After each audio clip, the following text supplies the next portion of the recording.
Okay, so we are today. I'm going to be talking about the evolution of government ideology. The evolution. But first, we're going to talk about basically what's in place today. Right? So we're all familiar with democracy. And in democracy, the people cast a vote towards a political party, for example, on ruling the nation. Pretty simple, right? And really, what would be the ultimate democracy? Well, really, the ultimate democracy would you not just casting your vote on who's going to be ruling your nation, but you would be casting your vote on every single decision that would be being made by the government. I mean, if that was the ultimate version of democracy, when your voice counts for something in everything, right? Beyond just picking the leader, that would be, democracy in its truest form. Okay. Now, the thing about democracy is, it's nice to hear people's voices. That is a good thing, is to hear people's voices. And but the bad thing about democracy, so I'm sure we're all familiar with the term that there's simply too many cooks in the kitchen, right? And sometimes too many voices become synonymous with the children in the playground that are all bickering at each other, as all their voices being heard, being different than from one child to the next. Eventually, it just kind of becomes la la la la la la la, right? And then it's really just a bunch of opinions. And when it comes to government, you want to hear people's voices, but you also want to be making sure that the voices that are being heard are only heard for so long, when they are nothing more than an opinion, as opposed to something that is factual, has evidence and proof in order to substantiate why it is something that should be listened to. Now, democracy is still good though, right? Because you do want to give people the opportunity to be heard. And really, at the same time, if somebody tells you something that is better than what you thought of, well, it's a good thing you listen, right?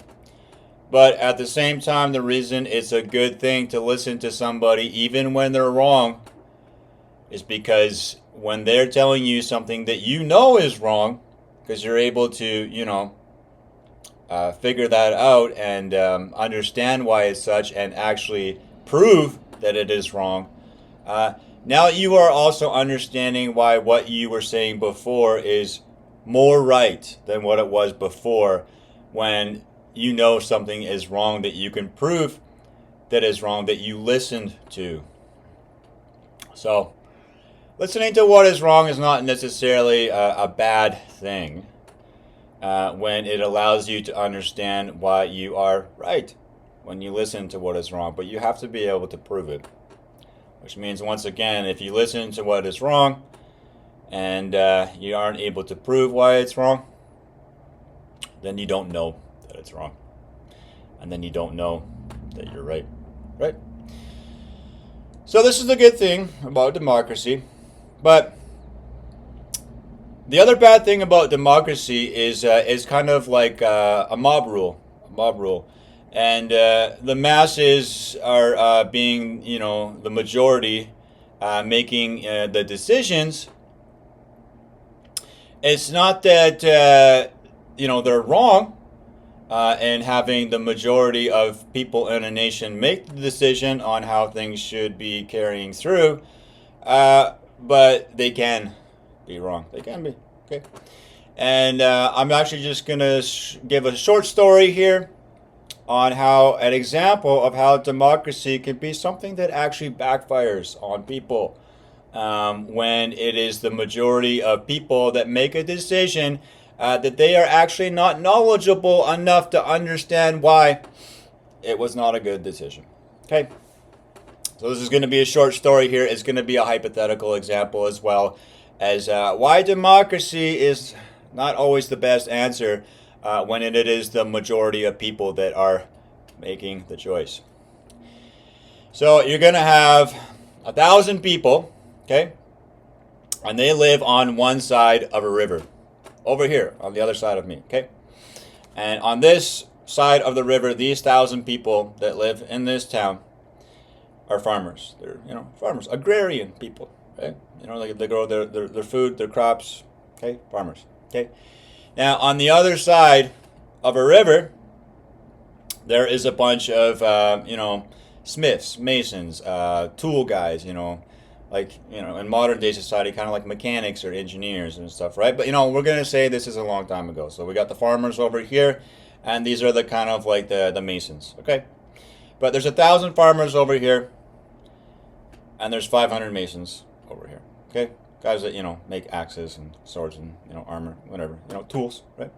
And people that make food, right?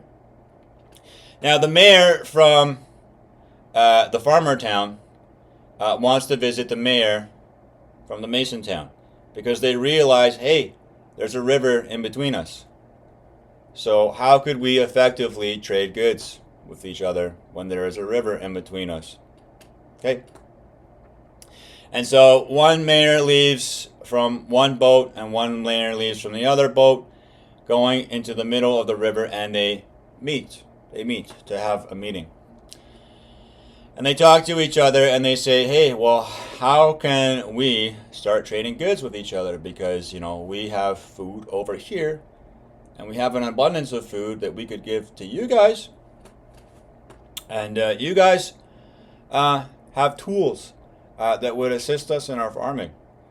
Because right now we're just doing everything basically, with very basic means, like, our hands. Right? Okay, this is an example.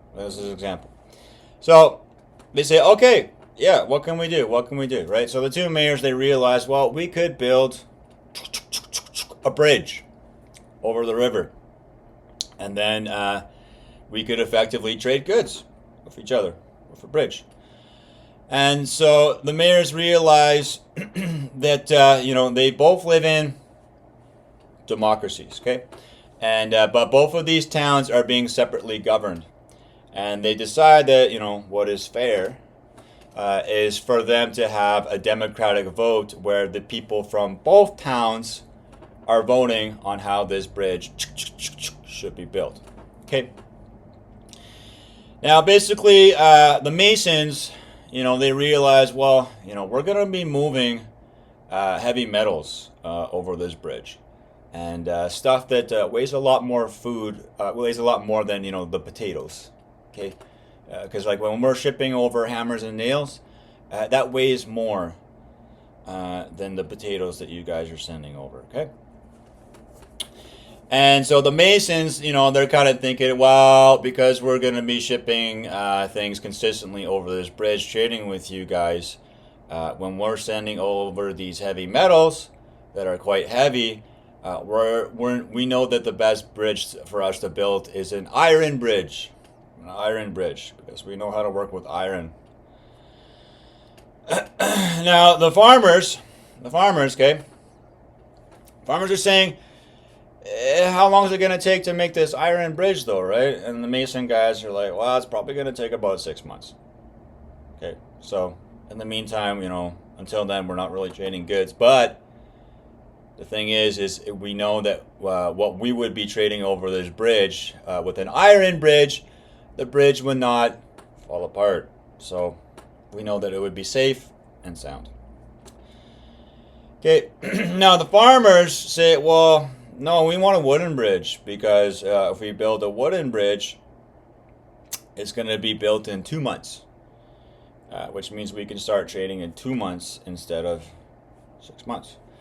And the farmers are saying, we want your tools now. to assist us with our farming right now, right?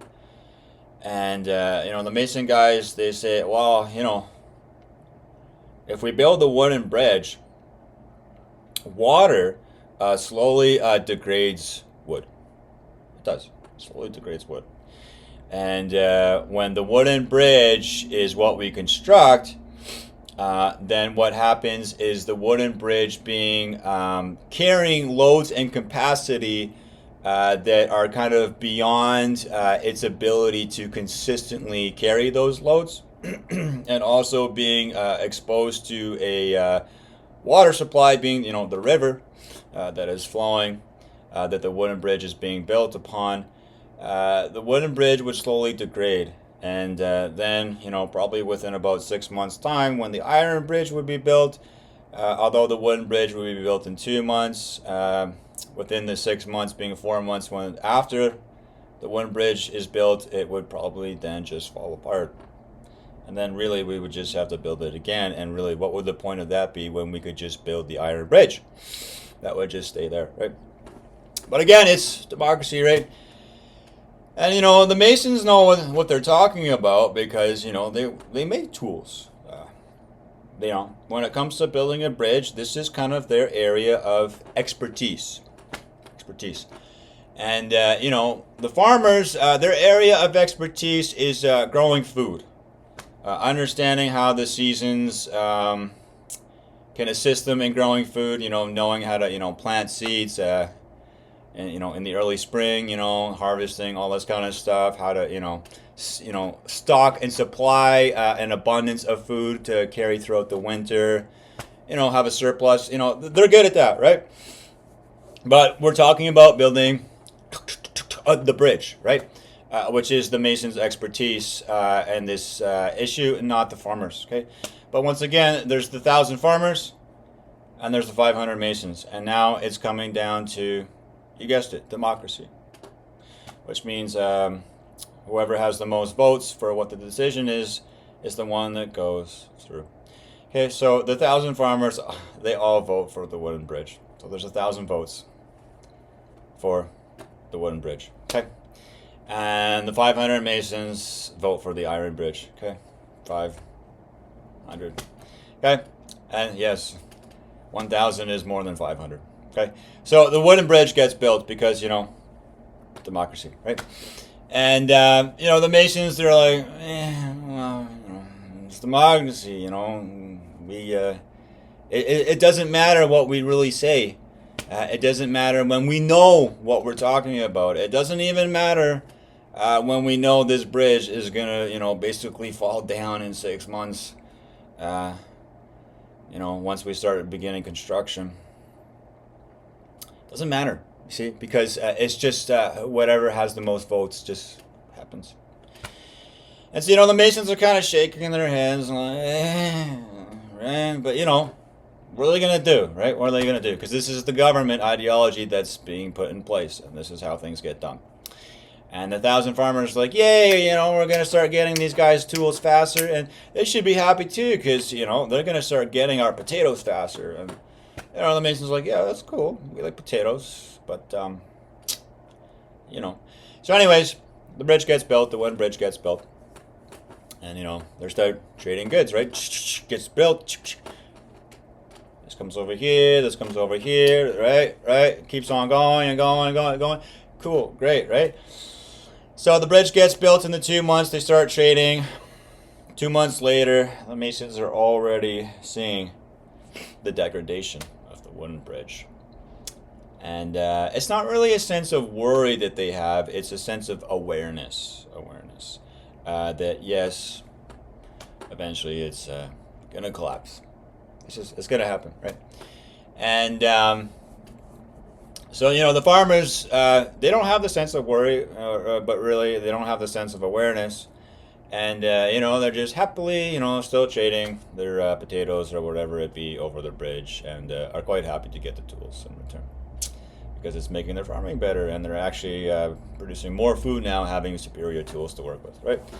So anyways, then it's basically around that 6 month mark after construction started, And the Masons are looking at the bridge, you know, they're hearing the creaking sounds. I can use it with my chair too. Come on. Yeah. You know, that kind of sound. It's a wood chair. Okay, so anyways, you know, they're hearing those sounds, you know, they're looking at the bridge, it's kind of swaying, you know, a little bit. And they know that they're not going to be shipping any more of their tools on 6 months after it got built, because they know when they're shipping some of their tools over the bridge, they're, you know, on the bridge themselves shipping these tools, it's suicidal, right? Because then they're carrying their hammers and nails over the bridge, which is going to eventually collapse. And, you know, that sounds like suicide, right? When you know it's going to eventually happen. And so the farmers, you know, they're complaining. They're like, hey, how come you guys aren't shipping in any more of your hammers and nails over, right? And, you know, the Masons don't really know what to tell them because, you know, the farmers didn't listen in the first place. So they're just like, oh, we're sick. We're sick. We got to stay at home in bed. Okay? Sick days. I got the flu, right? It happens, right? Because, I mean, really, it's the farmers that didn't listen to the whole idea of the iron bridge instead of the wooden bridge. And the Masons don't want to commit suicide. They don't want to die, right? So they're not putting their hammers and nails over, and they don't really know what else to tell these farmers that don't really listen to them, besides saying, we're sick, okay? But really what they're saying is, we don't want to die, and we already know that you wouldn't listen to us about the bridge falling down, because you didn't in the first place.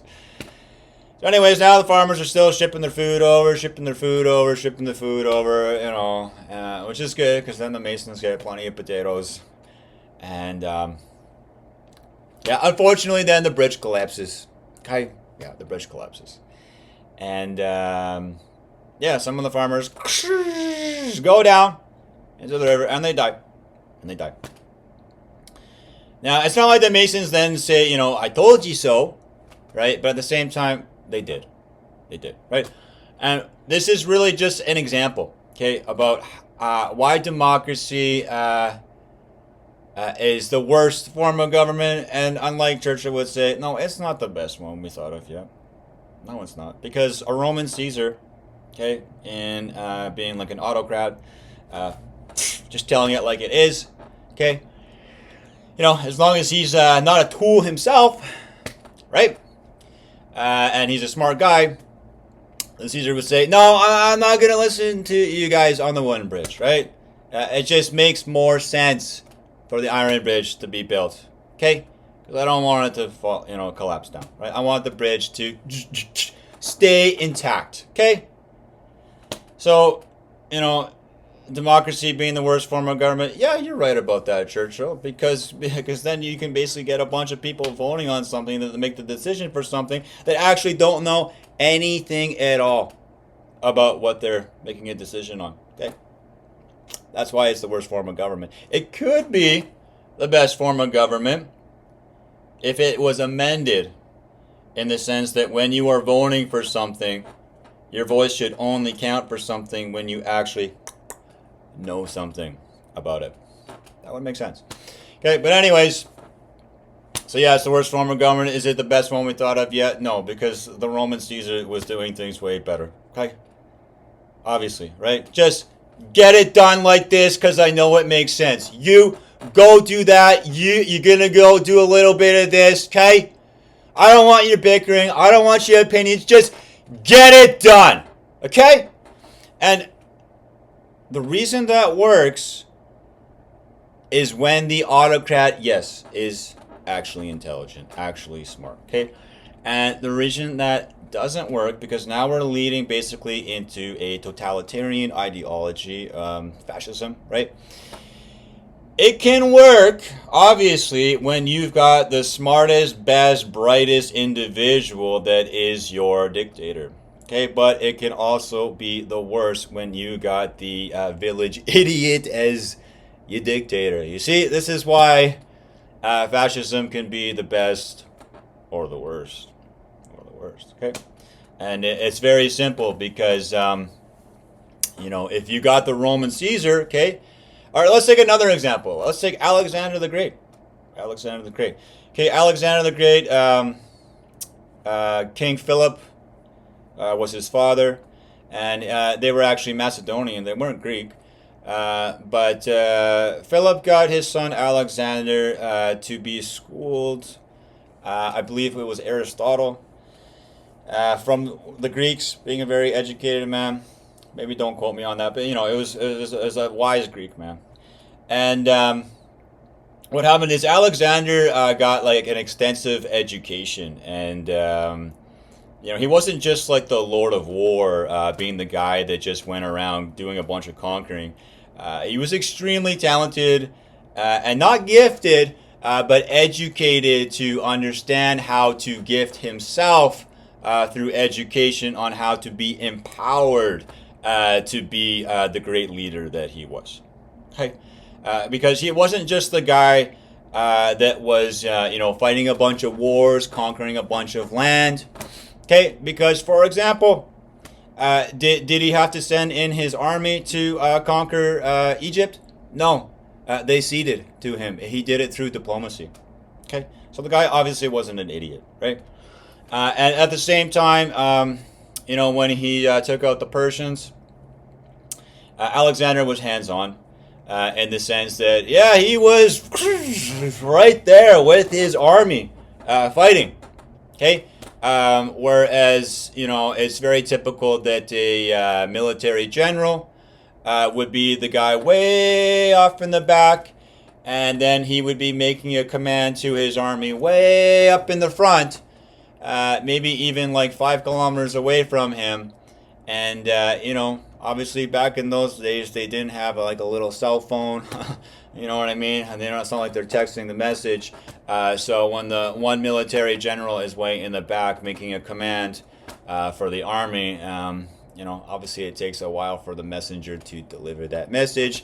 Whereas when Alexander is right on the front line with his soldiers, being a hands-on military general, you know, he had his best men around him to make sure he wasn't going down, but he was also the guy right there saying, okay, I see, you know, these spearmen over here, right? And I also see that right over here is like a whole bunch of infantry, okay? That basically are sword-based with like leather armor. And these spearmen over here, okay, are quite heavily armored, with, you know, big shields and stuff, but also quite slow. Okay, so what Alexander then would potentially be seeing this on the front line is he would say, okay, let's send the cavalry towards the spearmen. No, those are the guys that are heavily armored with spears, right? That's retarded. So no, he sends them over towards the infantry. Okay, and when he sends them over towards the infantry, the cavalry then penetrate the infantry. Okay, then he realizes, okay, if I have these spearmen that are slow over here, right, then I can send swordsmen towards them that don't have leather armor, that have more like chainmail, okay, but they know that these guys are slow, okay, because these spearmen have big shields, you know, the spears, and they're not very mobile.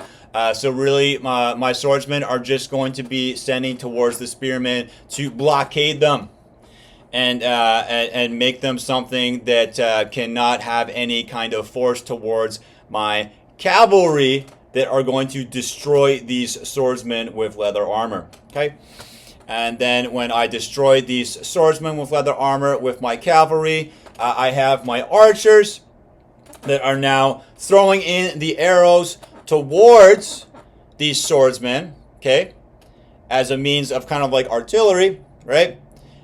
In order to kind of, you know, soften them down so that the cavalry can just freaking, you know, destroy them with ease, okay? Because that's the idea, because then my cavalry stay intact, okay?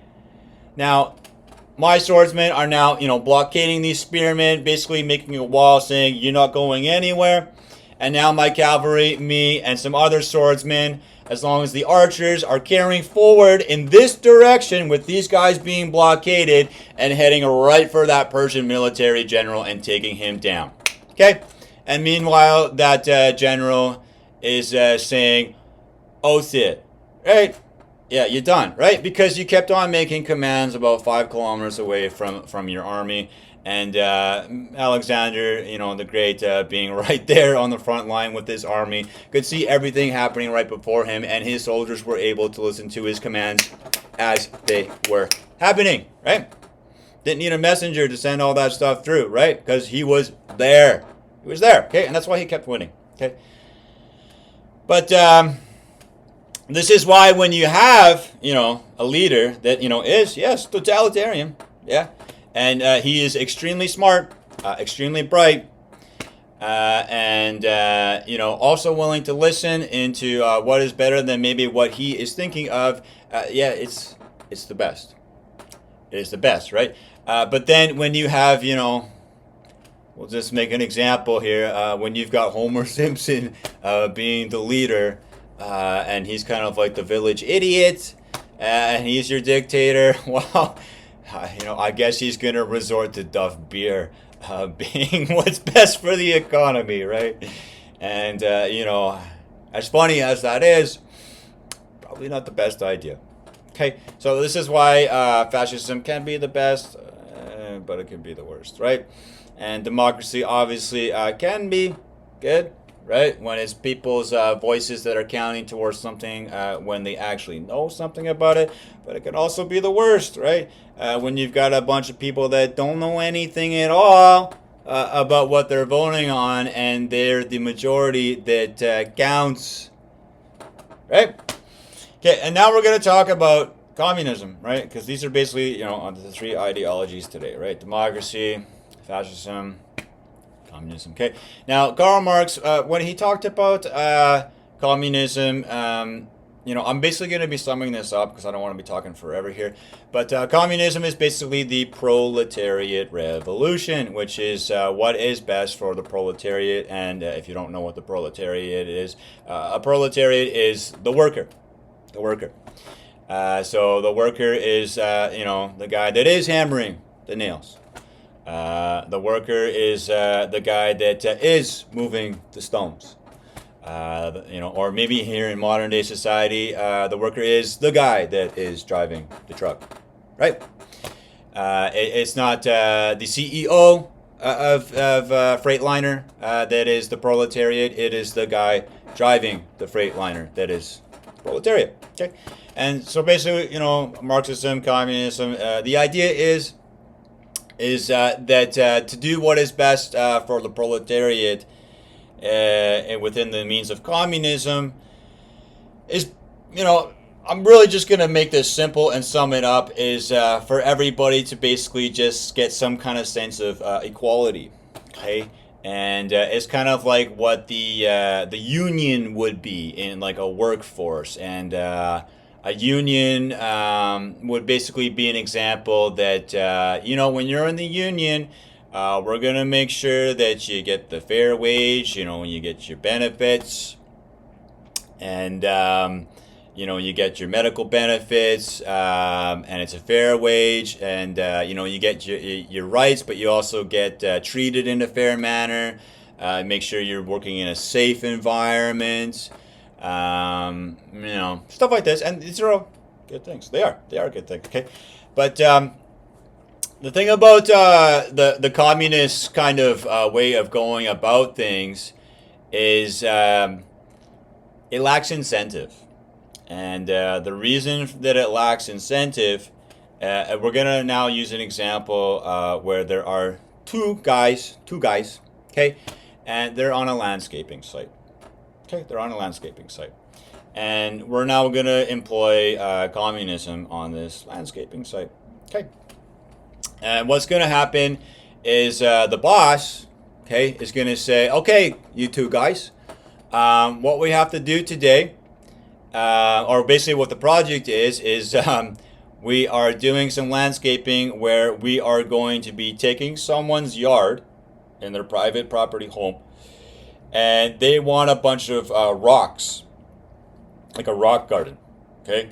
And they want some, concrete slabs to be like a walkway to go from, the front of where the property is towards the door. And, it's the backyard. So it's kind of maybe almost like from their garage, let's just say, to the back door. And then we're going to be building kind of like a patio. Okay. Anyways, there's a scope of work, right? And the boss says, you guys are getting paid $25 an hour. $25 an hour, okay? And, the boss doesn't say how long the job is going to take. He just says you guys get $25 an hour, and this is the work that you got to do. And on day one, let's just say it's moving the rocks into the rock garden, okay? So what happens is the boss is coming down, he's got like a, some kind of truck or whatever, and is pulling the rocks down into a huge rock pile. And then these two guys are moving the rocks towards the rock garden on the private property to make the rock garden. Okay. Now, the reason this is going to be communist is because they're working by the hour. Okay, and they have a wage of $25 an hour. Okay. Now, when these guys think in their heads, okay, I'm getting $25 an hour, and I'm moving rocks into a rock garden. Now, everybody is usually motivated to want to make, more money. It's kind of just natural that you want to have more money. Okay, but the thing is when that if you busted your balls, right, and you started moving those rocks into the rock garden in the most efficient manner possible, you would also realize, oh wait, that doesn't make any sense because I'm getting $25 an hour. So these two guys talk to each other when the boss has already dropped off the rocks and gone off to, whatever, some kind of coffee shop or whatever. And they're saying, okay, like, let's look about this. We know that we could move, these 1,000 rocks. We know we could easily move together 250 rocks between the two of us every hour. Okay? But if we move 250 rocks into this rock garden every hour, that would be 4 hours of work, which means we're both going to make $100. Yeah. Now, then they realize, well, I mean, we know that we're strong enough. We know that, our bodies can handle moving these 250 rocks in an hour, but we're getting $25 an hour. So why don't we just move 125 rocks an hour, right? Because then we can do it over 8 hours. And then we make $200 for moving these 1,000 rocks. Even though we know, we could move these 1,000 rocks in 4 hours, being 250 rocks an hour, then we would only make $100. And we want $200 to do this work instead of $100. Okay, so this is basically communism in a nutshell. Is because when your boss tells you that you're getting an hourly wage, and that's what you get as a worker, you then say, why would I bust my balls? Doesn't make any sense. Okay, so basically what's happening is, this is kind of communism in a nutshell, is nobody really sees any point in really working hard, right? Because when there's no point in working hard, it's literally because you don't get rewarded for working harder. And within the communist model, it's the guy that drags his butt around that gets paid just as much as the guy that busts his balls. And when the guy that busts his balls realizes he gets paid just as much as the guy that drags his butt around, with the whole, socialist, communist kind of unionized way of doing things, then the guy that's busting his balls is saying, I didn't get anything more than the guy that dragged his butt around. And now the guy, it's sad, but it's true, the guy that was busting his balls, doing a really good job and going above and beyond the call of duty, now doesn't see any reason to bust his balls and go above and beyond the call of duty, and now he's dragging his butt around, which is sad. It's sad, but it's true, because now it's It's when the guy that drags his butt around gets paid just as much as you when you bust your balls. You don't see the point in busting your balls anymore. You don't see the point in working hard. But you see the point in dragging your butt around because you get paid just as much. See? And this is how communism is not the true proletariat revolution. No, it's not. Because the proponent behind communism is that basically we're all the same. We're all equal. And no matter what we do, we all get the same deal, right?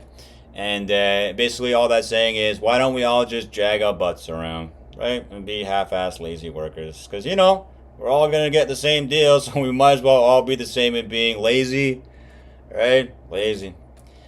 Okay, so, again, now, there's so much more, you know, to communism, but, you know, this is kind of the whole socialist kind of left-wing kind of communist, you know, kind of model, is that we're all kind of equal, okay? And it doesn't matter how hard we work or how much we do, we should all get the same. And really, that doesn't make any sense. It doesn't make actually any sense, okay?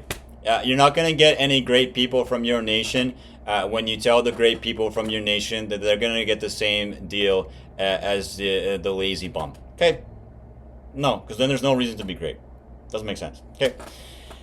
So, now I'm going to talk about, you know, kind of more, it's kind of more like the capitalist model, but really I like to look at things on a small scale, and then I go big with them, okay? Because now when you started with communism, with two people on the landscaping site, okay? Here's another example. Now, a lot of people are probably not going to like what I'm saying here, but you know what? It's I'm just simply trying to talk about the truth, okay? Now, living here where I live, I get to see people working on construction sites here in the city. And from the research that I've done and what the questions that I've asked, the government is required to hire females onto construction sites, which means it can't be, oh man, it can't, okay? And, you know, that could be a good thing, but I also know why it's something that doesn't make sense, okay? Because I've watched some of these construction sites be in operation, and I'm not saying that a female can't do as much or more than a male, because they can, okay? They can. But let's go back to the landscaping site and just have a really easy example. If one guy is moving 100 rocks in an hour, okay, being a man, and the female, let's just say, is moving 10 rocks in that hour, being all she can do, you know, it's not about making fun of her, it's not about mocking her, but at the end of the day, if he moved 100 rocks and you moved 10 rocks in the hour, then yeah, he did 10 times as much as you. And that means that 10 is not equal to 100. It's not. That 10 is not equal to 100. Because 100 is 10 times as much as 10. Okay, that's the truth. This is not a debate. Okay, it's not an argument.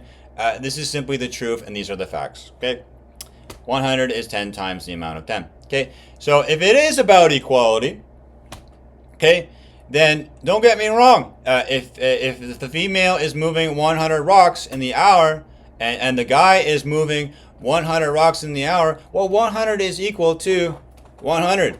So yeah, of course you're gonna get paid as much as he is, because he did just as much as he does, right? And you know what? If you, as a woman, is moving 200 rocks in an hour, and then there's another man that's only moving 50, well, I would pay you 4 times more, right? Because you're doing 4 times as much, okay? So it's not about the battle of the sexes, okay? And it's not about I have to hire, you know, one of the sexes for blah, blah, blah. No, it's just about having the most qualified people doing these jobs, period, okay? Because really, why am I hiring a woman that, no offense, is like a toothpick, okay? And I realize that it is a hard labor job where you have to use a shovel to move a bunch of dirt and heavy concrete around from concrete slabs that are being broken up from a machine. When all she is able to do is hold the shovel, because, no offense, it's not that I'm making fun of you because you're a toothpick, but basically what I'm saying is you're kind of skin and bones, okay? And we all know that skin and bones doesn't have much muscle. And I've watched them right here from my place.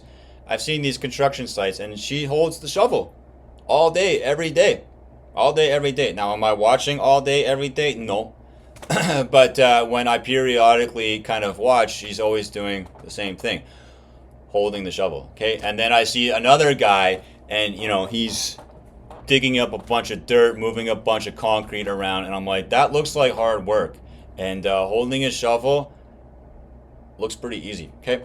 So, again, if the woman was, doing what he was doing with the shovel, well, of course I pay her just as much, right? But what is equal is what is actually equal, to be true, to be equal, okay?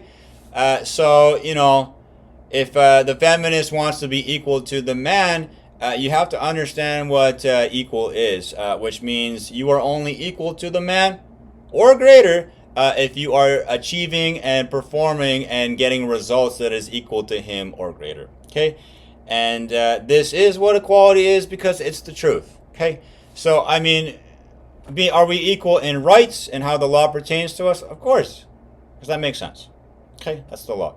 But in terms of like performance and stuff, to be equal to someone else, you have to be actually equal in the actual results that you're able to put forward through your performance as a worker. And if you can't have equal results, well, then you're just not equal. And it's not a stab to your emotions, your pride, your ego. It's just the truth. And what it can be is motivation, inspiration, that, if there is a man that's getting paid twice as much as you because he's doing twice as much work in terms of the results of his performance within his work, well then, if he's getting $50 in that hour and you're getting 25 because he moved 100 rocks and you moved 50, well, if you want to make the money that he did, now you have that motivation to work harder, okay? Because you should have to work harder to get what he did when he did twice as much as you. Okay, it's only fair. It's only fair. Okay, and you know what? When you're the girl or whatever, and you're moving 200 rocks, and then there's another guy that's moving 50, you're gonna get paid 4 times as much as him. Okay, because you should. Okay, and once again, is that guy gonna be getting paid equally to you when he moved 50 rocks, and you as the girl or the woman, whatever, moved 200? No, because 50 is not equal to 200. Okay, so what we're talking about is what is actually more in the interest and what is better for the proletariat, being the worker. And these socialist communist ideologies being the proletariat's dream, right? Well, it doesn't make any sense. It doesn't make any sense for that to be the dream of the proletariat. When you have no incentive to do anything more than the bare minimum, right? It's like, why would I do more, right? Doesn't make a sense. And it should make sense. It should. So, this is why I talk about what the real proletariat revolution should be. And now I start branching into my other facet of ideology here within the government. And it's called corporate libertarianism, okay? And corporate libertarianism is basically where you have the corporation that is not merely motivated by profits, but is motivated by efficiency and means of production in getting things done, not just smart, but getting it done right. Right, yes. Because profit motivation is one thing, but that doesn't actually mean that you did the best job when you were motivated by profits. And I'm going to give a very short example of this.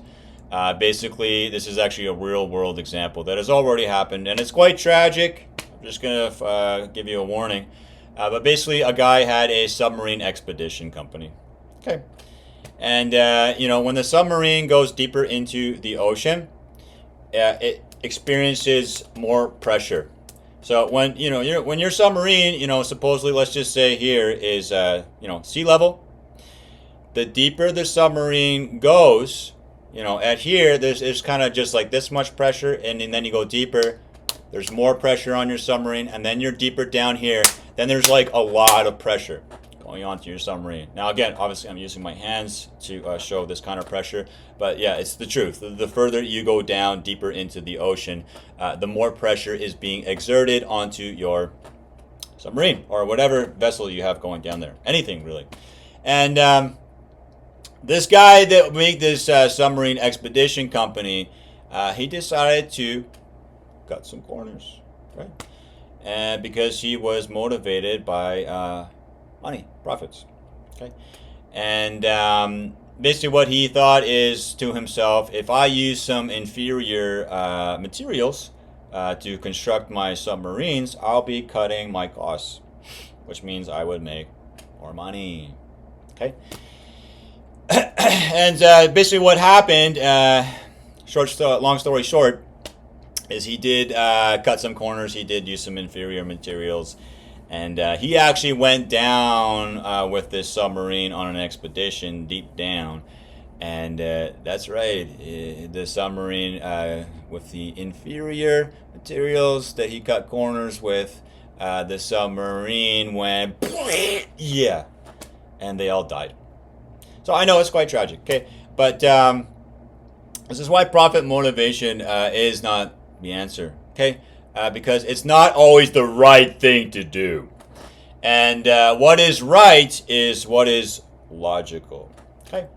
And that's why, the thing about making money is another way of looking at it, okay? If everybody had a whole bunch of money, right? And everybody thought they were rich because everybody in the world had $1 million. And then everybody would think, oh, I don't have to work anymore, right? Because I can just use my money to pay for everything. Well, let's just think about this for a second. Because if everybody was rich and everybody had a bunch of money, then everybody would be looking to pay somebody else with their money. That would be somebody else that would have a bunch of money that is looking to pay them to do work. Okay, so is it money that makes the world go around? No, it's work. It's work. Okay, and that's why the best thing to do is to understand what is best for the proletariat to keep the wheels turning. Okay, these trucks don't really drive themselves. Yeah, I know we have autonomous trucks that now can use artificial intelligence these days, but they're really not reliable or dependable. But really, the point is regardless, it's the workers that make the world go round, because if the wheels stop turning that the workers are making it turn with, right? Doesn't matter how much money you have, right? It's like you getting a delivery from Amazon, and you tell Amazon, yeah, I want to buy all this stuff from Amazon, and then Amazon tells you, we don't have any workers for some reason. I mean, obviously this isn't happening, but again, it's a hypothetical example. We don't have any delivery drivers today. There's none. And the guy says, well, I'll give you $1 million more. I just want it today. Same day delivery. And then Amazon says, that's great, but, it's still not going to get you to today. Because your extra $1 million that you want to pay for this stuff, it doesn't make a difference when we don't have any delivery drivers today, okay? So it's about understanding currency, money, is a means of allowing us to have a means of having trade through a regulated numerical system, as opposed to something that is more chaotic, like the bartering system. Because when you want to trade your fish for the guy's bread and he doesn't want your fish, guy sucks, right? And that's why currency was the answer, and it makes sense. But it doesn't make sense when it's your money profits that becomes your motivation. For example, for your submarine expedition company, and then you were motivated by money and you committed suicide. You died. The guy died. Okay. Anyways, it's not like I need to name names or name the corporation, but the point is that these things happen. These things happen. Okay. I mean, there's actually another example right here in Edmonton. where the city started building the Tawatina Bridge, which would be moving the LRT, okay, as well as being a pedestrian bridge, and they actually used inferior materials as well. And before the bridge was even done, it already had big cracks inside of it. And before the bridge even was finished with construction, they were already working to patch up the cracks that were in the bridge before it was even done. And again, they were cutting coins to have more money, and really they actually just spent more money by cutting those corners because they had to fix their mistakes. And they actually would have spent less money if they actually would have got it done right. Okay? So basically what I'm starting to lean towards is it's not that money is a bad thing, but sometimes it makes us delusional in understanding what the right thing is to do. And what the right thing is to do is what is logical, what is rational, and what is reasonable. Okay? So this is why what we want to be motivated by and what we want to be guided by is not something that can put us into a sense of delusion in doing something that doesn't make sense, because then we deal with the consequences when we do something that doesn't make sense. And this is why the corporate libertarian model, being the what is best for the proletariat, being the worker that makes the world go round, is incentivized work, and not just working smart, not just working hard, but getting it done right. Okay, because at the same time, when some guy is on the job and he's rushing through everything and making a bunch of mistakes, okay, because he thinks that it is speed and getting the job done faster that is in his interest, then the corporate libertarianism model would say, well, be cautious, because if you rush through your work and you make a bunch of mistakes, you're going to have to fix those mistakes, which means, yes, you're now working longer, and because you have to fix the mistakes that you made by rushing through it. And you're getting paid less. Yeah, you made a bunch of mistakes, right? So working smart, working hard is also getting it done right the first time. Okay, first time. And so, anyways, this is how the proletariat becomes incentivized, because they are guided in terms of not just having an hourly wage for their job, but they are paid based off of the results of their performance, and their results not just being quick and efficient, because and when there's a bunch of mistakes and what was quick, well, then it wasn't efficient, was it? Right? So it's you're rewarding people for doing the job right, but as well as efficiently and in a smart manner, and also making sure, hey, if you're busting your balls and you're breaking your back and now you can't work the next day, well, you still weren't doing the right thing. Okay? So you want to work smart, you want to work safe, and you want to work efficiently. Okay? So when you become a worker and you understand that when you work smart, you work safe, and you work efficiently, this and that when you adhere to these principles that you make more money, okay, then you are being guided by something that is actually best for the proletariat, but also best for everybody. Best for everybody, okay? And we can just go back to the construction site to have an example of this, okay? Because when the construction site outside is in front of Tony's Cafe, okay, the construction site is impeding Tony's walk-in traffic for his cafe, okay, because there's a bunch of kind of sounds outside Tony's Cafe right now, okay, instead of some nice Italian music to listen to, right? It's overpowering Tony's music. It's overpowering Tony's ability to sell his coffee when lots of people are no longer coming to Tony's cafe because is right outside Tony's cafe. Okay, so the good thing about this corporate libertarian model is when these guys are working smart, they're working safe, and they're working efficiently, okay, as opposed to the guys in the communist model. Yes, I know, communism is right here in North America. You guys don't really know it, but it's true, because when you're working by the hour, yeah, you're basically working in communism, okay, because you don't really actually have the incentive to do more. But anyways, don't let that scare you, but it is the truth. A lot of you guys are already working in a communist ideology. But anyways,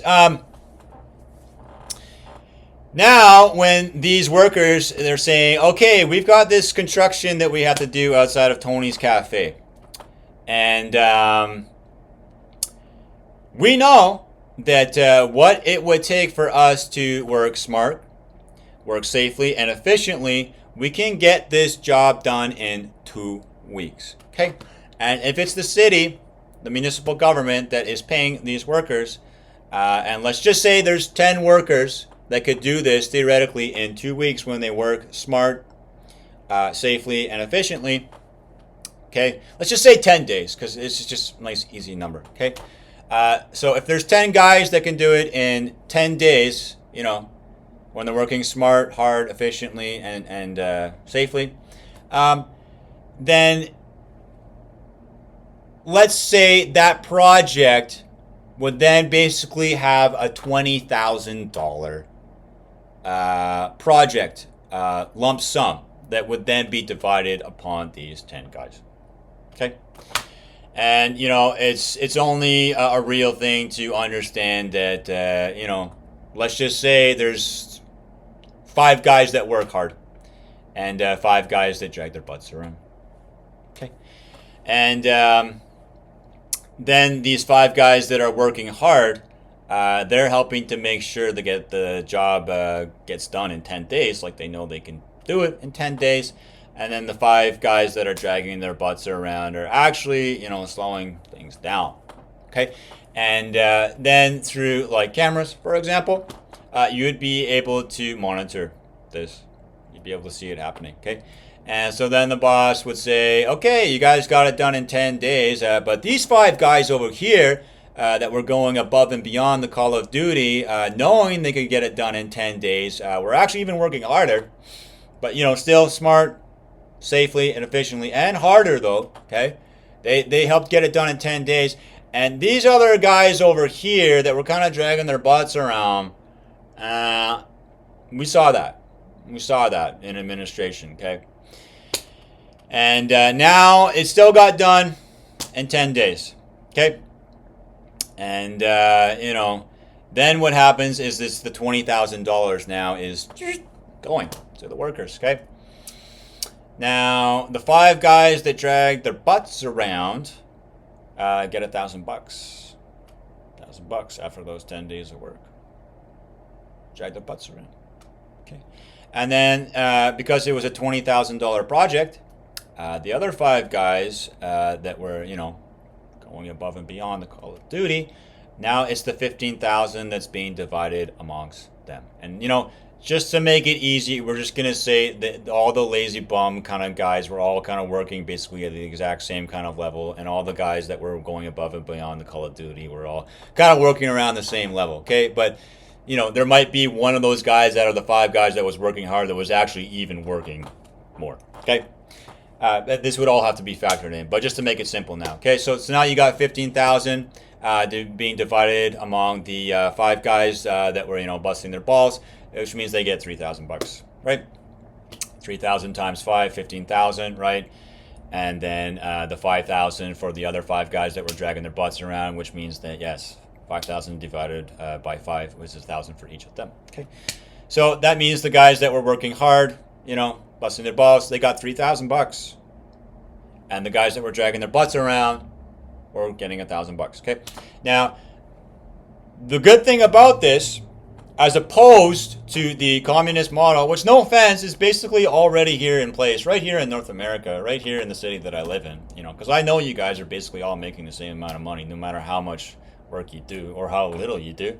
You know, there's basically not much of a difference because it's not project-based and it's not incentivized, okay?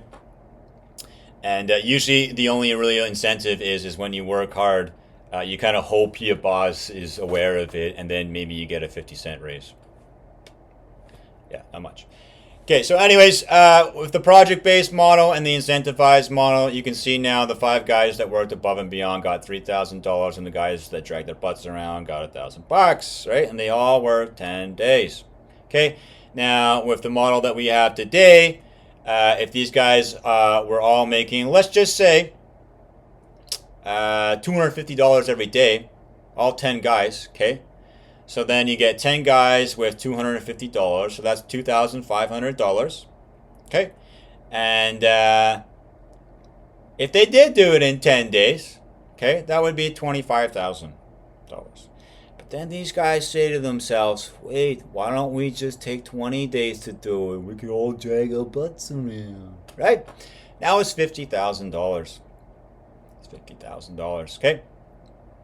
And when it's $50,000, because these guys all realize, well, why would we work harder? Why would we get the job done quicker, more efficiently, when we could all just drag our butts around and make more money? Okay? And who's suffering? Tony. Tony is suffering. Tony is suffering with this communist ideology, this socialism. And why? Because Tony, now operating his cafe, has to deal with these guys outside his cafe for 20 days. And now, Tony, that is paying taxes, that are paying for these city construction workers, okay? That's right, it's coming from Tony's taxes, for example, because he's a taxpayer. It's Tony's cafe. He's paying taxes, okay? Which means he's basically paying for these workers, you know, as well as other people, okay? But now that means that Tony's taxes are paying for these guys to drag their butts around, and now Tony's taxes are paying more money for these guys to drag their butts around so that they can make more money, and Tony suffers for it. Now Tony has to deal with these guys for 20 days.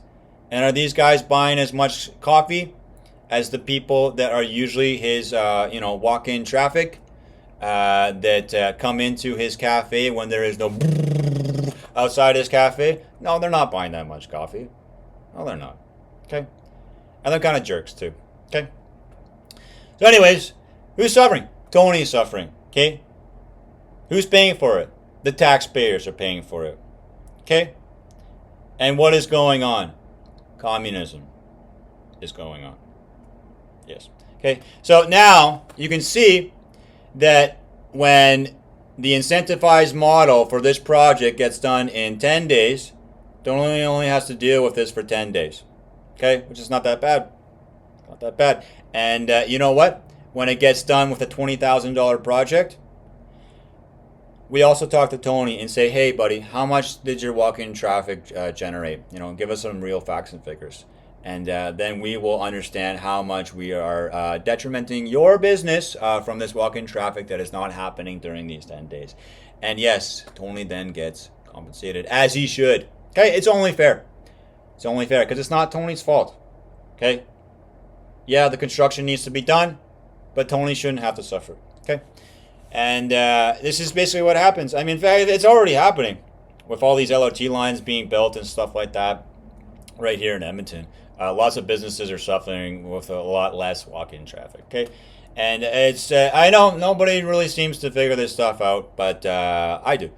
Because I am aware of what's going on, and I do realize that, yes, right here in Canada, right here in Edmonton, Alberta, communism is being practiced on a large scale. It's very socialist. A lot of people think this is a capitalist nation with a capitalist ideology, but when you read between the lines and actually see what's going on, you'll realize it's basically socialist. Because there's not really any incentive for the worker. Because then they get more money when they drag the butts around. And is that a good idea? No. And is communism a good idea? No. Okay, so again, now we go back to the corporate libertarian incentivized model. Okay, It gets done in 10 days. The guys that work hard, go above and beyond, they get $3,000 over the 10 days. Okay? Then, the other guys that drag their butts around, they get the $1,000. They look over at the other guys that got the $3,000 and say, we want to make more money like them. And that is what should be the motivation, is to work harder. You should want to be the guy that looked at the other guys going above and beyond. And you should be the guy that was dragging your butt around saying, I want to make more money like them. And you should realize that by working harder, smarter, safer, and more efficiently, that is how you make more money like them. Because you know what? That should be the motivation, instead of with communism, where the motivation is for you to drag your butt around like a lazy bum. Okay? That is totally illogical, totally irrational, totally impractical, and we all suffer because of it. Because you know what socialism is? It's the equal sharing of misery. That's right. It is. Okay? And that's why I'm talking about this. Okay? Now, you realize now I've kind of talked about, these government ideologies. I've talked about the flaws of democracy, the good things about hearing people's voices, about knowing by listening to something that you didn't know being more right than what you already knew to be right is good to listen to. But it's also still good to know that when something that is wrong, that is you're listening to, allows you to know why what you're saying is right when you know what is wrong. But also letting what is wrong in saying something when it continues to keep saying it, to let them know that they need to shut up. Okay? And it's counterintuitive to advancing society and doing what is best for everybody when there's just too much of this. Okay? Too many opinions that are not fact-based and have actually no truth or evidence or proof behind them, and being something that is actually factual. So just don't waste your own time, and don't waste everybody else's time, because that's really what's happening. And really, I hate to say it, it's right here in the House of Commons here in Canada. You've got a lot of people that are doing this. No, we should do it this way. We should do this way. You know what? And now I'm arriving at the evolution of government ideology. Okay, now you're never going to have heard about this before because these are all existential ideas of my own, which means nobody educated me on these ideas. Nobody taught me these ideas. I thought of them myself. Okay, and what that means is that it has never been thought of before. That's what existential means. Okay. Okay, so basically what I'm going to talk about now is how we can take the current ideologies and all the things that I've talked about, how to make the ultimate evolution and the next step towards a better government, okay, than what we're doing now, okay? And the good thing about what we're doing now is it's not actually the wrong thing for us to be doing when we can understand how it is a stepping stone, okay? A stepping stone to the next big stone. Okay? So that's why if we're doing an ideology that is wrong, it doesn't have to be wrong when we understand it's a stepping stone for us to understand how to get to the next bigger stone. Okay? So anyways, that's why these ideologies are not necessarily wrong, because if we didn't actually put them into practice, we wouldn't know how to make things better. Right? Okay, so now I'm going to be talking about the combination of everything that I've talked about. So basically, when it comes to evolution of democracy, you still want to hear people's voice. You do. Okay? Because if you censor your people, you don't instill freedom of speech. You don't allow people to voice things, then you will never know where the next best, biggest, brightest idea will come from. When you are the government that censors, silences, right? But at the same time, you also need to know when to silence people, because when it becomes too much of, right, it's enough, right? Sometimes the voice becomes something that is no longer logical, no longer rational, no longer practical. And it's not that you're censoring them, but you've listened enough to know now it needs to be silenced. Yeah. And so this is how democracy evolves. And when it comes to having a vote on things, yeah, you actually still do want people to vote on things, okay? But when, for example, the bridge is being built, okay, the government would not actually really be making the decision unless the government was full of the best and brightest architects and engineers, okay, in whatever nation it would be that would be building the bridge, okay? And the reason for that is politicians are never, almost ever, the best people to be making the decisions because, you know, if we're building a bridge and you got your degree in political science, well, all I really know is that you're really good at knowing how to lie. Okay? No offense, but it's just kind of the truth. And when it comes to building a bridge, you know, I don't want to go to city council. I don't want to hear about you guys because really, are any of you architects? Are any of you engineers? Do any of you have any experience working on a construction of a bridge? Because if the answer is no, then I don't care what you think. Okay?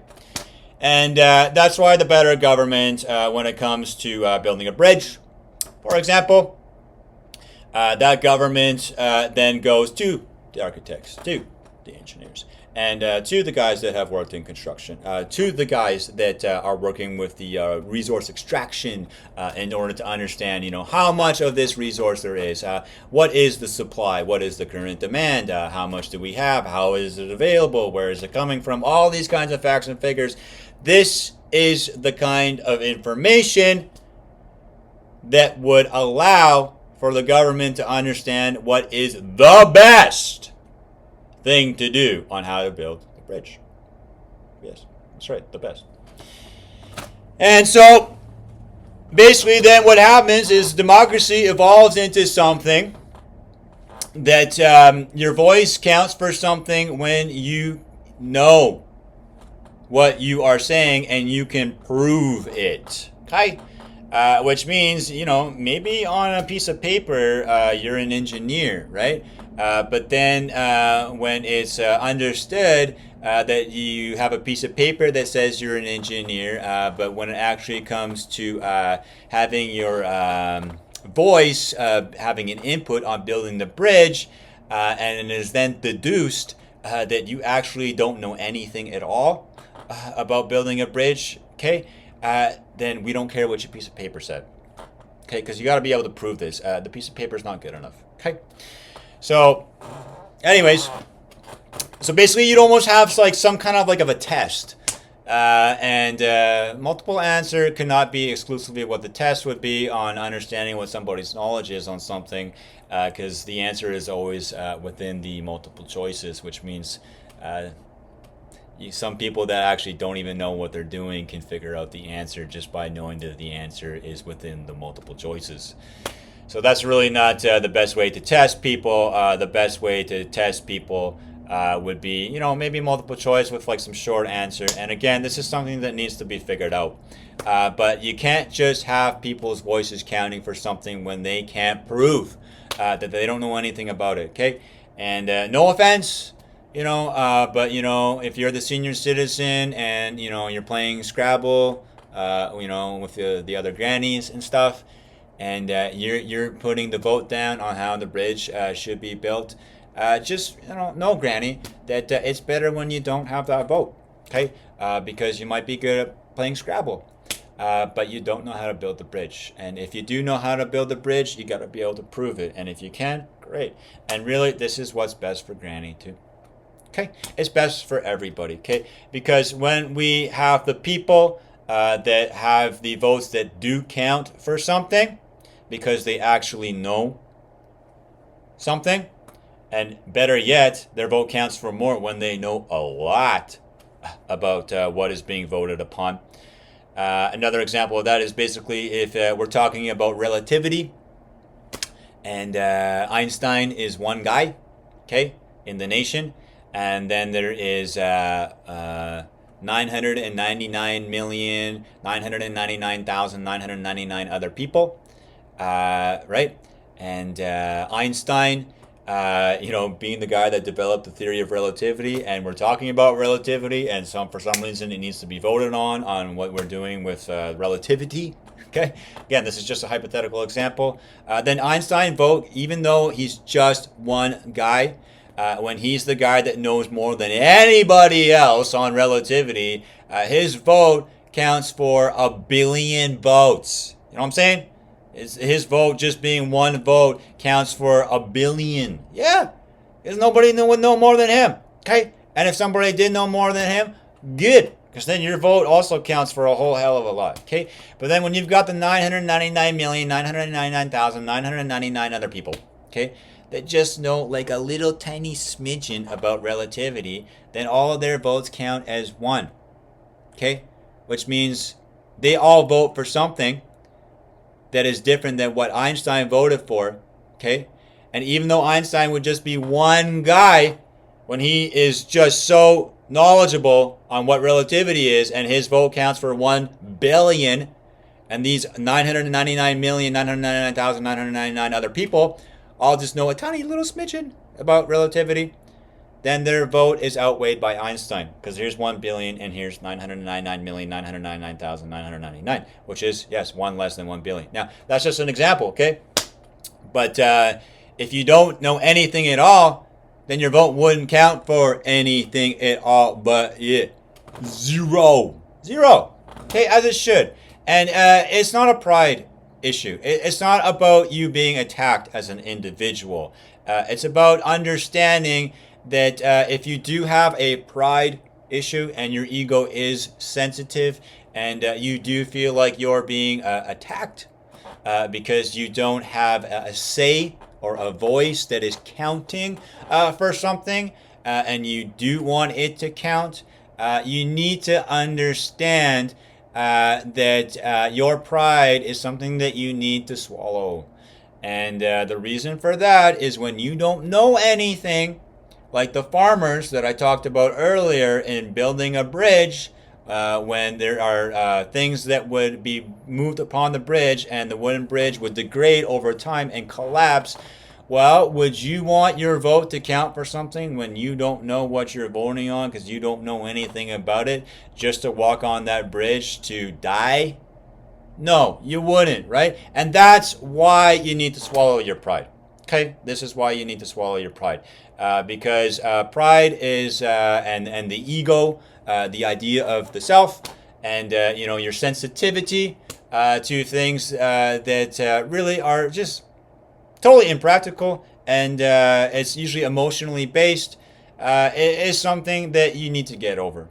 You need to get over it. Okay, and if you can't get over it, I don't know, see a psychologist, you know what I mean? Whatever. But the point is that you need to be silenced, okay? And that's why when I talk about this government with the whole, evolution of the democratical voices counting for something, when a person starts becoming, hysterical, the opinions are just keep coming the way, these people will be silenced, and there will be something called silence enforcers.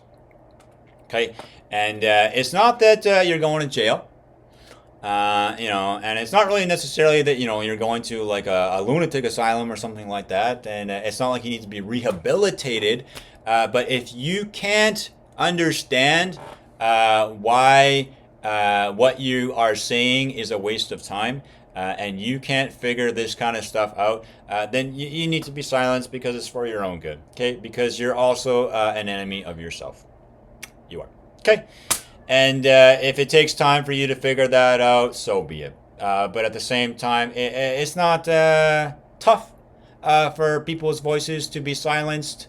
And because when they're being listened to, and it's been proven that what they're saying continues to be something that is no more than opinion, and has actually no evidence, no proof, or any validity, beyond it just basically being some kind of emotion, that it has actually no logic or rationale to it, then it is absurd. It is absurd, because what is contrary to reason is absurd. Okay, and what is absurd needs to, yes, be silenced. Okay, and it's for your own good. And yeah, I would want to be silenced too, if I was voicing something that was absurd. And this is why I like to work towards logic. Logic. Because I know at the end of the day, when something is logical, it no longer becomes a debate. It no longer becomes an argument. It simply just becomes the truth. The truth. Okay? And so this is the evolution of democracy. Okay? Now, I've already talked about the evolution of communism being what's best for the worker is the corporate libertarian incentive model. You get rewarded off of your performance, off of your results, because it's only fair. Okay, I've already talked about that. Okay, so that's how the corporation and the libertarian model of not being motivated by profits, but by being motivated by what makes the most sense, because that is what makes the most sense. Is what makes sense. Makes the most sense. Yes, it's true. Okay. And it's kind of like understanding what real profit motivation is. It's actually understanding what is logical. Okay. And then we're going to talk about the whole evolution of fascism. Okay. Totalitarianism. And again, I talked about how when you got a guy like Alexander the Great, that is your fascist leader, being the supreme dictator or whatever, not a bad thing, right? But when it's Homer Simpson and all he's doing is putting more Duff beer into your hands, and obviously at first everyone would be like, yeah, this is great. We all get to drink fucking beer at work. Oh, excuse my language there. We all get to drink beer at work because Homer Simpson is the president right now. Like, obviously everybody would think that's a good idea at first, and everybody would love him to be the dictator when he's making sure that you're drinking beer at work. But 2 weeks later, when everybody's drunk at work and you sawed off your hand, and then you're only holding your Duff beer with one hand and looking at your other hand, and it's not there anymore, and then you're like, maybe Homer wasn't the best guy, right? Okay, so now how do we all mix this into the real next step of government ideology? And I actually just thought about it this morning, and again, it's just a name. It's just a name. But I call it Logithoughnesty. Logithoughnesty. Okay. So you can hear the word logic in there. Like Logithoughnesty. Okay. And then you can hear the word thought, like logic, thought. And then you can hear the word honesty. Okay. So it's like logical thought that is honest. Honest. Okay. Tell the truth. So again, it's Logithoughnesty. Logithoughnesty.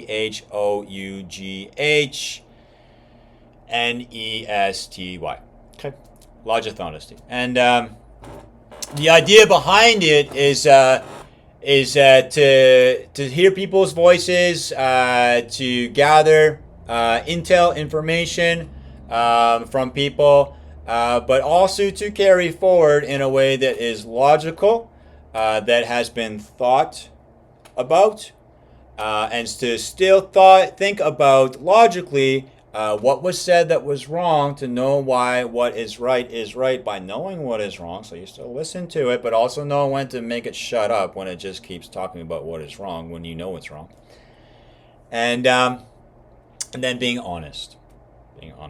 And this is how the government carries forward towards something that works towards eliminating the corruption that does exist within the government, because very often there can be, sects of the government, partitions that will do things that is not in the greater interest of mankind, but in the greater interest of maybe their bank account, right? And that's great that you want, more money. That's great that you want to do something better for yourself. But at the end of the day, you need to be overruled if it's not the best thing for mankind. And if it is, great. If it's the best thing for yourself and the best thing for mankind, you got to be able to prove it. You have to have evidence for it. And this is why this better governance, being logical, must do research, must do studies, must provide examples on case-based studies that become the proof and the evidence for why such is such, and why something else is not something else at all, beyond something that is been proven to be blasphemy, in other words, right? A lie. And that's why then you realize that it's not really just about like a leader so much, but basically what my thoughts are on this now is it's kind of called the logical meter. The logic meter, logic seater. I don't know, something like that. But anyways, the idea is that whatever is being proposed. Now we're going to have another hypothetical example here. We're going to be talking about global warming, because obviously that's something that is global. Okay, and we're going to use global warming as an example on how a Logithoughnesty would make the final decision. Okay. And so basically what is being talked about initially with global warming is how the temperature is rising. Okay. And, we have the units of measurement and the ways to measure this to show that, yeah, there's evidence for it. Okay. And, maybe this is the initial, the initial steps, right? Is having some evidence to say, yeah, it's getting hotter, right? On average, right? The global mean temperature is hotter, okay? But then there would be a guy that would say, well, actually around the end of World War II, there was actually temperatures similar to what we're experiencing today. And you can also go back actually millions of years and also realize that even when the dinosaurs were still around, there was actually a time that they actually had temperatures that were even hotter than what we have today.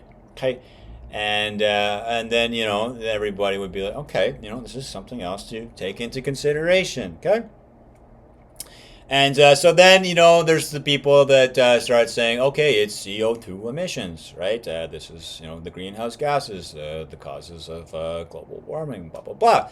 And, they supply some evidence, some proof on how CO2 emissions are warming the planet. But then another guy comes in. And he says, well, there's also the carbon-oxygen cycle. Which also means when more CO2 is introduced, it becomes the building block for plants beyond photosynthesis and water and the minerals and nutrients that are in the soil. Okay, kind of like these guys right over here.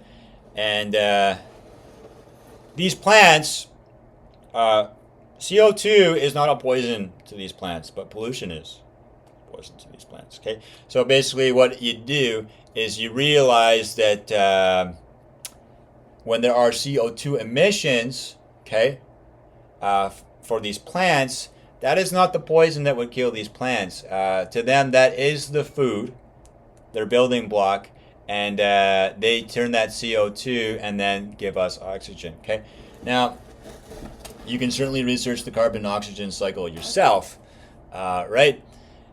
Because when there is more CO2, there is more food for the plants, and but why would the CO2 not be getting soaked up as much by these plants, and why would these plants be suffering? Another guy comes forward. He's like a biologist, works in like botany and stuff like that, and ecology. And he's talking basically about how it's not that the plants don't like the CO2, because they do. What they don't like and why they're having a harder time thriving is because of pollution that is going into the soil. Not really the CO2, okay? And so anyways, all these things start coming into play, okay? And then, there's another guy, and he says, well, there's this thing as well when there is this extra carbon going into the atmosphere, these greenhouse gases, there is something that we can do to extract the CO2 from the atmosphere and then put it into the ground. Okay.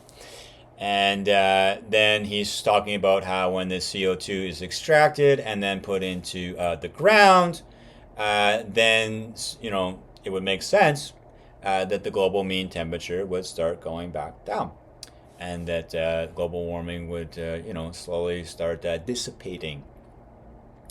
And then another guy would come forward, and he would say, yeah. That's not a bad idea. However, when we take the carbon and we extract it from the atmosphere and then put it into the ground, what would stop that carbon from being released back into the atmosphere when that is not a controlled environment, when something like an earthquake would then allow it to simply resurface? Okay. And again, now you have to logically think about this stuff and be honest. Logithoughnesty. Okay. Because again, it's not about your pride. It's not about how you feel about things. At the end of the day, we simply want to do what is logical. We want to think about it. We want to make sure that we have the proof and the evidence for these things. Otherwise, we don't actually know it to be logical. And then we're being honest. And it is the truth that we all want at the end of the day. Because then the debate stops. The argument stops. The bickering stops. The pointing of fingers stops. Because when we know what the truth is, because we thought about it, we took a logical approach in making sure that we have the proof and the evidence to substantiate what the things that we are thinking about. It no longer becomes an opinion. It becomes a fact. Okay.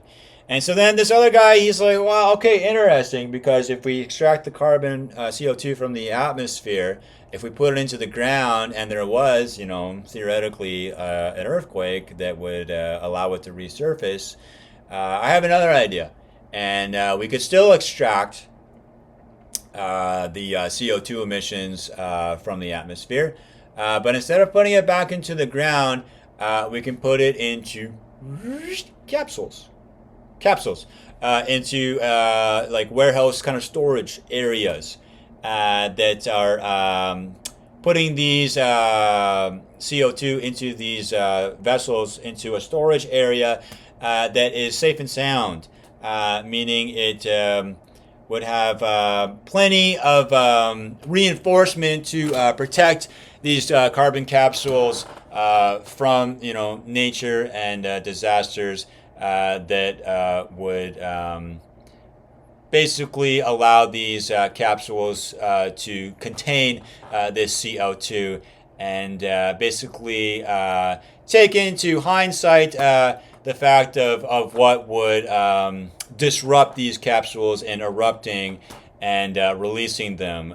So it's becoming like a controlled environment. The CO2 is being extracted and put into these capsules, being put into kind of like a safe warehouse storage area that is understood to be something that is structurally sound in terms of it being able to withstand, like heavy winds or even an earthquake, right, or a tornado, stuff like that. That could happen. It could happen, right? In other words, it's capturing the CO2 into these capsules in a way that is being thought about and having them captured in a way that can be controlled. Because if you don't know how the carbon and CO2 is being captured in a way that is controlled, you don't know if the way that you are capturing it is going to be effective. And another guy says, that's very interesting because there actually is something called an ice age. And the last ice age that happened, happened more than 10,000 years ago, a long time ago. But yes, there is evidence here based off of our studies that there was an ice age. And what's interesting about an ice age and what's interesting about the fact that we could be capturing the CO2 into capsules is then we could have a means of mitigating the ice age. Because if we are capturing all these CO2 into controlled capsules, having this CO2 under our control, we can then also control its release. Okay, which means theoretically, as the ice age, upon studies and research, is something that is bound to happen eventually. Now, is it happening today? No. Is it happening tomorrow? No. Okay, but is it going to happen eventually? Yeah. It is going to happen eventually. And basically, within an ice age, temperatures would not be global warming anymore. It'd be like global cooling. And temperatures would drop a mean temperature of approximately 20 degrees Celsius. Which means if we did have a global mean temperature of 0, let's just say when the ice age started coming, that the global mean temperature was, 2.5 degrees above the global mean temperature. When the ice age would then come, the global mean temperature would be 17.5 degrees colder than the global mean temperature. And kind of going to be in trouble. It's a lot bigger of a problem than the minimal warming that is happening now. And so then this guy starts talking about, I like this. This is good because when we capture these CO2 emissions into these capsules in a controlled environment, as we don't exactly know when the ice age is coming, there will be signs and indications when it does start coming. Because there will be the evidence to support it when we realize how things are getting colder, and we will realize when it is not of our own means. We will then realize that the ice age is coming. Okay, and then when we have all this CO2 that it was being captured and controlled. We dropped the global mean temperature so that the global warming didn't get out of control. But we now also have the means to mitigate the ice age so that we would then have the means to release this CO2 back into the atmosphere. And as opposed to the ice age where things would be, about 20 degrees colder than they usually are, we would then have the means to mitigate it by releasing all this CO2 that we have in our capsules in a controlled environment, which means we basically wouldn't have to experience an ice age at all. See? So anyways, this is basically an example of how something in a Logithoughnesty would go through. Because obviously global warming is a global issue and is something that is very pressing. And there's actually a lot more factors to be talked about when it comes to global warming. But you kind of get the idea here in a Logithoughnesty on how something would carry through. Because, when there's the guy and all he's doing is pointing fingers at gas, coal, and oil, and, no offense, but maybe he's like the hippie that's smoking the cannabis before he's coming to the meeting and stuff, and then he's like, nah, peace, love, and no more fossil fuels, right? Well, okay, and what's your proof for all this? Like, what is your evidence on why we should, shut down, for example, the Fort McMurray oil sands, And he's like, because it's better for the environment. No offense. I mean, I guess I really shouldn't be making fun of this stereotype, but when that's the argument, right? Then there could be another guy that would come in the Logithoughnesty, and if there was like 100,000 hippies or something or whatever. No, I shouldn't say that. There's 100,000 people that want to shut down the Fort McMurray oil sands because it's better for the environment. If there was even just 10 guys that were able to substantiate with evidence and proof why it would be illogical to shut them down, because our infrastructure is basically based upon these fossil fuels currently, and if we shut them down, we would never have the means of even turning our fridge on and realizing, hey, what we put in the fridge isn't really cold and it's not really, prolonging its life. Okay, anyway, so even when 10 guys are a very small minority, and there's 100,000 people that want to do something, the Logithoughnesty, at the end of the day, if the 10 guys that are able to substantiate and prove through logical thought analysis and the honest facts and figures of why it is a better idea to keep these oil production going, then the 10 guys overrule the 100,000 guys that are proven to be wrong. Okay, and is it about attacking these 100,000 guys? No. And again, I'm sorry if I made fun of these stereotypes, because really that's not what what I'm trying to do here. But what I'm trying to say is that we need to have our opinions that cannot be proven to be something that is truthful, thus being logical in order to understand what is the truth. Because if it is not evident to be logical, then it is not reasonable. And if it is not reasonable, then there is no reason within your opinion. Therefore, it is absurd. It is absurd. And if it is absurd, it's not an attack on your ego. It is not an attack on your pride. And it's not saying that you yourself, when you feel with this way, with this opinion, it is not you that we are saying is wrong. We are simply saying what is being opinionated is wrong. And when the evidence and proof is being supplied to show why something is wrong, it's not an argument anymore. It's not a debate. And through logical analysis and the thought process of think tanking this kind of stuff together, it then just becomes the truth, and then it just becomes something honest. And saying, thanks so much for supplying your thoughts and opinions on this. But you can see right here through our logical analysis and how we choose to put things forward about what you chose to say. We can prove here and be honest that the reason it would not be a good thing to do this is what would happen if we did do what you want to do. And that's why it's not a good idea. See? And what's good about that is it's not just about saying you're wrong. It's about saying this is why you're wrong. Okay? And again, you're not trying to mock them. You don't want to make fun of them. You just want to let them know that to do the best thing, we have to do what is the truth. And what is the truth is what is logical, because what is logical can be proven to be as such. And this is why we want to stop the debates, the arguments. We want to stop the bickering in the government.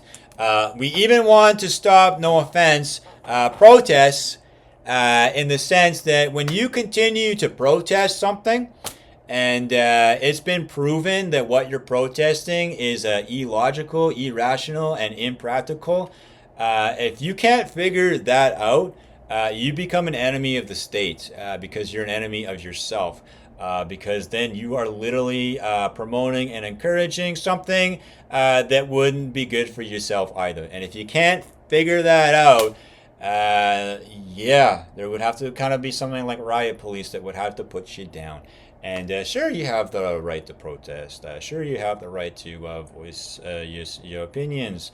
But when it's been proven and the evidence is supplied, that what you want to be put forward is something that is illogical, thus basically being insane. If you choose to continue to promote your thoughts and opinions that have already been proven to be something that doesn't make any sense, it might not just be the riot police that are putting you down. You might have to go to jail. And it's for your own good. It's for your own good. And is it tough? No, it's fair. It's fair, right? Because once again, when it's the 1,000 farmers that protest for the wooden bridge, and then they fall down to their deaths on that bridge, in the example that I talked about earlier, if you don't know what's good for you, and you can't take care of what yourself and how you would conduct yourself, then you need to be taken care of. It's not like you're dying. It's not like you're being shot or killed. But you need to be rehabilitated in the sense that if you can't understand why your emotions and opinions is something that would come back to haunt you and everybody else, you're not going to be ready to be part of society until you can understand that, because you're insane. You're insane. So anyways, this is the evolution of the government ideology. And, again, democracy evolves. But what we want to make sure is we're still listening to people, because you never know where the next best and brightest thing is going to be coming out of. But we also want to listen to people to know we're listening to why they're wrong and we can prove it. And you got to also let them know that they might have to be silenced. Because listening to what is simply an opinion for too long is not patience. it is absurd and it is insane and it is counterintuitive towards the advancement and progressment of mankind. Okay, so this is how democracy basically evolves. Again, it's not communist Marxism that evolves, because really that was an ideology that was never a good idea at all, because obviously all it's doing is promoting everybody to drag their butts around. And so that's why the evolution of communism is basically simply its eradication with the understanding of the incentive model, which is basically marrying incentive with performance and results in order to be the motivation and determination on what is actually fair, and as also what is better for the proletariat, because when the guy that does more gets more, then the other guys want to do more like him, and that's the better model, obviously, because then everybody is doing more, which means everybody gets more. Okay. And then when it comes to fascism, totalitarianism being the evolution, this is where it goes into this, yes, the Logithoughnesty. Because, again, it's not about the dictation of things. It's simply about doing what is logical. What has been thought about and proven to be logical, because this is the honest truth. And really, this is why what is dictated is what is logical. Because it can be proven to be what is the truth. Okay, and that's why this is how democracy, communism, and fascism all evolutionize into the next government ideology. And again, you're never going to have heard of this ever before. You're never going to heard of the ideas. You can't learn them in school because, again, I thought of all this stuff myself. And how did I think about this stuff myself? Well, I spend a lot of time observing society. I also spend a lot of time where, I've played a video game called Sid Meier's Civilization. Okay, basically where you start in 4000 BC and you work your way up to about 2050 AD, and you kind of go through, developing like an empire from then all the way up into something kind of like up until now. And, it actually, a game like that really gets you thinking about how to think about this kind of stuff. And it's interesting because actually in Civ 6, now I know it's a video game, but that doesn't mean you can't learn from it. It actually definitely became a proponent in helping me to think about all the things that I'm talking about in this video. Because they do have some future ideological governments in Civ 6, one of them being a digital democracy, one of them being venture politics, which is basically corporate libertarianism, which is what I talked about, and the other one is a synthetic technocracy. But I also realized none of those were really the answers, because in the video game, it's basically those ideologies just kind of help you in certain facets of your empire, in terms of like science, culture, your economics, your tourism, anyway, all these kinds of things. And but it did help me think about how I could think of something more. Yeah. So no, it's not a digital democracy where everybody's just going on a computer and then putting their votes in more efficiently through a computer, because no, I don't want your vote to count, and you don't want your vote to count when you're the one that's voting for the wooden bridge that collapses and you're the one walking on it and you're now dead. Okay? Yeah, you don't want that. Okay? And you don't need that. Okay? So, yeah, it's not about your vote always counting, because it doesn't always count for something when you don't know what you're voting on, because you don't know anything about it. Okay? It doesn't make sense. And then again, with venture politics, whatever, again, corporate libertarianism, what's best for the proletariat is to incentivize them doing more. Okay? And because when you have the incentive to do more and you get rewarded getting more by doing more, then everybody wants to do more. And how could everybody being motivated to do more be a bad thing? Because when everybody does more, we all get more. Yes. And this actually kind of embraces the meaning of life. I know some of you guys are in your empty bathtubs looking at the ceiling trying to think, oh, what's the meaning of life? Well, I'm not going to say what I know what the meaning of life is, but I am going to say what would logically make sense to be the meaning of life. Okay? And, if supposedly, according to the theory of evolution, we were, chimpanzees, and eventually evolved into what we are today. It doesn't really matter if you believe in it or not. I feel personally that logically what the meaning of life would be is to always be something more than what you were before and are today. Okay? In other words, to continue evolutionize, to continually advance, to continually progress. Okay? And this is the meaning of life in my view of things, because the logic behind the meaning of life being to continually be something more is it's already been proven that when we used to be living in caves, right, and now we are living in homes and construction, and when we used to maybe take a poop outside of the cave and then clean ourselves in the river, and now we have a toilet and we can wash our hands in the sink. I think we can all agree that that gives a lot of meaning to our lives when we have evolutionized and understood how to do things better. When our lives are more meaningful when we can conduct ourselves in a more civilized manner. Okay? Civilized manner, yeah. And that's why I also feel that when the meaning of life is embraced, it means that you understand that the only way to be perfect is to know you never will be, but you will always pursue perfecting yourself. You see? Because when you think you know everything, you don't. And I know that you don't, because I also know that I don't know everything. And I also know that the only way that I can know everything is to know that I never will, because I will always be open to knowing more, knowing there always will be more to know. Okay? And the same thing goes with being perfect. I am not perfect, and I know I never will be perfect. And neither will any of you. Okay? And the reason that is a good thing that embraces the meaning of life is when you understand you're not perfect, and you never will be, then you will always be pursuing perfecting yourself.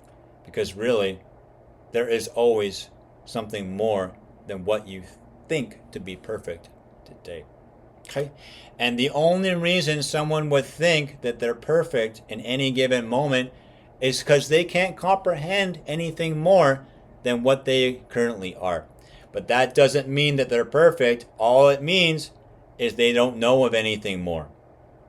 You see?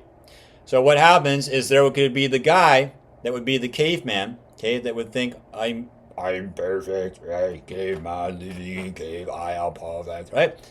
And then that caveman could then be teleported, let's say, to modern society today, and he would look around and being like, "Oh, now I realize I was not perfect," right? And when you don't know what is more perfect, you may think you're perfect, but it doesn't mean that you are, because there is no such thing as being perfect unless you know you can always perfect yourself. In other words, the only limitations that we give to ourselves are the ones that we choose to put on ourselves.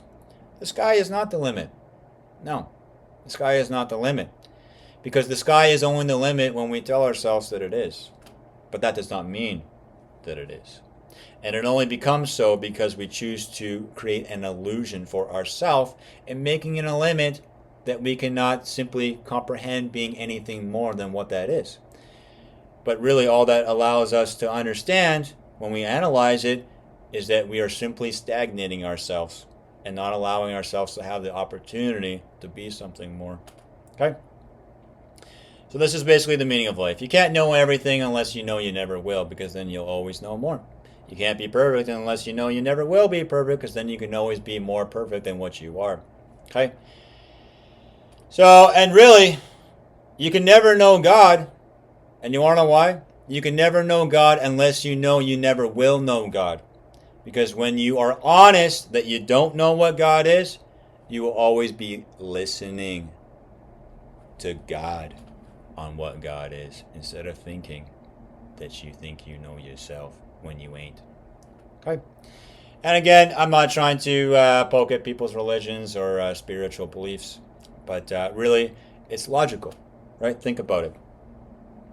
If God knows that when you are in a marriage with, husband and wife, what would be the most important thing in that relationship? Honesty. The truth, right? Because as soon as the husband lies to the wife, and then the wife, let's say, lies to the husband, it doesn't matter what they say to each other anymore. When they find out that they were both lying to each other, then they can never fully trust each other ever again. And what they say towards each other is actually something they're never able to actually know if that's the truth of what they're actually saying, because they lied. Okay? And this is why when you're honest with God that you do not know what God is, then you are embracing the most important thing in a relationship with God. Because when you are honest that you do not know what God is, then God knows that you will listen to God on what God is. Because why would God tell somebody what God is when they already think they know what God is? That wouldn't make any sense, right? Wouldn't make any sense.